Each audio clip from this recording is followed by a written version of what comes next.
हर हर महादेव, नाग देवता की जय। आज के इस वीडियो में हम आपको नाग पंचमी की कथा सुनाने जा रहे हैं। प्राचीन काल में एक सेठ जी का परिवार था। सेठ जी के 7 बेटे और 7 बहुएं थीं। सातों बहुओं में से जो सबसे छोटी बहू थी वो बहुत ही दयालु, संस्कारी और सीधे स्वभाव की थी। लेकिन उसका इस दुनिया में और ना ही कोई सगा भाई मायका नहीं था। एक दिन घर लिपने के लिए पीली मिट्टी की आवश्यकता पड़ी। बड़ी बहू ने सभी देवरानियों से कहा कि चलो हम सब मिलकर तालाब के पास से मिट्टी खोद कर ले आते हैं। सभी बहुओं ने अपने हाथ में खुरपी और डलिया लेकर मिट्टी खोदने के लिए निकल पड़ी। सभी बहुएं मिट्टी खोदने लगीं, तभी मिट्टी के अंदर से एक काला भयानक सांप बाहर निकल आया। सांप को देखते हुए अचानक बड़ी बहू डर गई और गुस्से में घबराहट में आकर वो उस पर खुरपी से हमला करने लगी। ये देखकर छोटी बहू का दिल पसीज गया और उसने तुरंत बड़ी बहू का हाथ पकड़ लिया और कहा कि दीदी रुक जाइए, इस बेजुबान जीव को मत मारिए, इसने हमारा क्या बिगाड़ा है, इसे जाने दीजिए। छोटी बहू के प्रार्थना करने के बाद बड़ी बहू ने खुरपी रोक दी और नाग देवता की जान बच गई। नाग पास ही की जगह पर जाकर बैठ गया। छोटी बहू ने उस नाग के पास जाकर बहुत ही प्रेम से कहा कि नाग भैया आप यहीं बैठना, मैं आपके लिए दूध लेकर अभी वापस आती हूँ। लेकिन घर में जाकर छोटी बहू कामकाज में लग गई और नाग देवता से किया गया वादा भूल गई।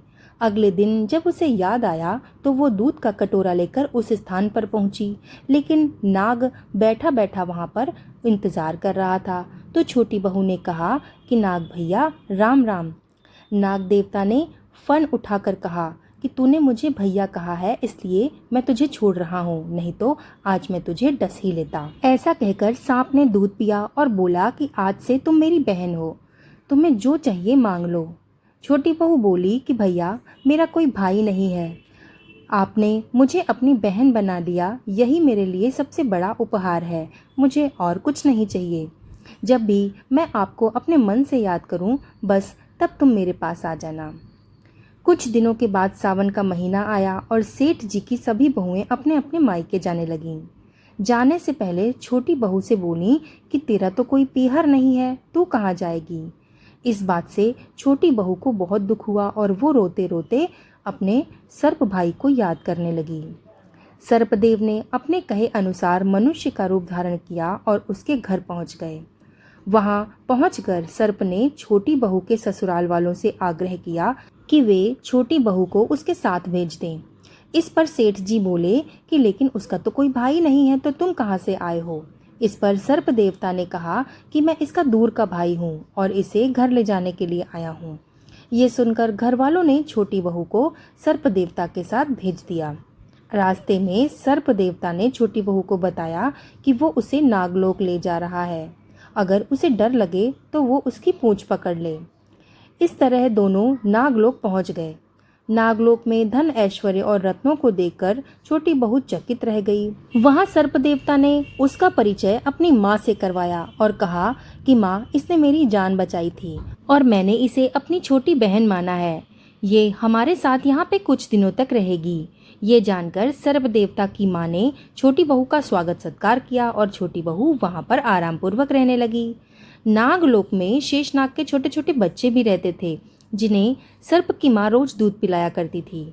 वो पहले दूध को ठंडा करती और फिर घंटी बजाकर उन नन्हे नन्हे सांपों को दूध पिलाने के लिए बुलाती थी। एक दिन छोटी बहू ने माँ से कहा कि वो उन नन्हे नन्हे सांपों को दूध पिला देगी। उसने एक पात्र में दूध डाला और जल्दबाजी में दूध के ठंडा होने के पहले ही घंटी बजा दी।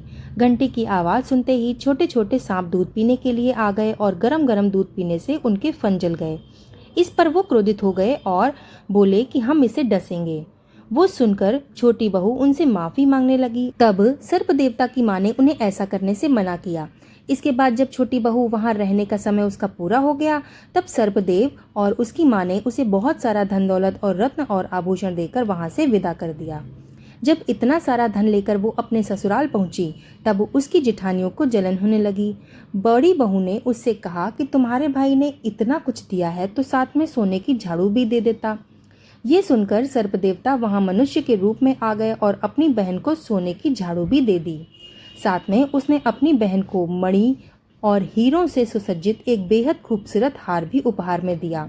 वो हार इतना अनोखा और खूबसूरत था कि उसकी चर्चा पूरे गांव में होने लगी। धीरे धीरे ये बात राजा के महल में रानी तक पहुंच गई। रानी ने राजा से उस हार को मंगवाने के लिए कहा। राजा ने अपने सिपाही भेजकर वो हार मंगवा लिया। सेठ भी राजा के आदेश के सामने कुछ नहीं बोल पाए और इससे छोटी बहू को बहुत दुख हुआ। दुखी मन से उसने अपने भाई सर्पदेवता को याद किया और उन्होंने वहां आकर ये आश्वासन दिया कि राजा स्वयं उसे वो हार लौटाने आएंगे। वहीं दूसरी ओर जैसे ही रानी ने वो हार पहना, वो सांप में बदल गया। रानी ने डरकर उसे उतारकर फेंक दिया। ये देखकर राजा ने छोटी बहू और सेठ जी को दरबार में बुलाया और पूछा कि तुमने इस हार पर क्या काला जादू किया है। छोटी बहू बोली कि हे राजन, ये एक विशेष प्रकार का हार है और ये मुझे मेरे भाई सर्पदेव ने दिया है। इतनी देर में सर्प देवता वहाँ पे खुद प्रकट हो गए और बोले कि मैंने इसे अपनी बहन माना है और ये हार मैंने ही इसे उपहार में दिया है। ये देखकर सभी लोग नाग देवता को प्रणाम करने लगे। ऐसा माना जाता है कि उस दिन पंचमी की तिथि थी, इसलिए तब से नाग पंचमी का त्योहार मनाया जाने लगा और नाग देवता को भाई के रूप में पूजा जाने लगा। तो यहाँ पर नाग पंचमी की ये कथा समाप्त हुई। कथा सुनने के बाद कमेंट बॉक्स में जय नाग देवता लिखना ना भूलिएगा और कथा पसंद आई हो तो इसे लाइक करके शेयर कर दीजिएगा। चैनल पर नए हैं तो सब्सक्राइब करके बेल आइकन जरूर प्रेस कर दीजिएगा। तो मिलते हैं ऐसी ही दूसरी कथा के साथ, तब तक के लिए धन्यवाद।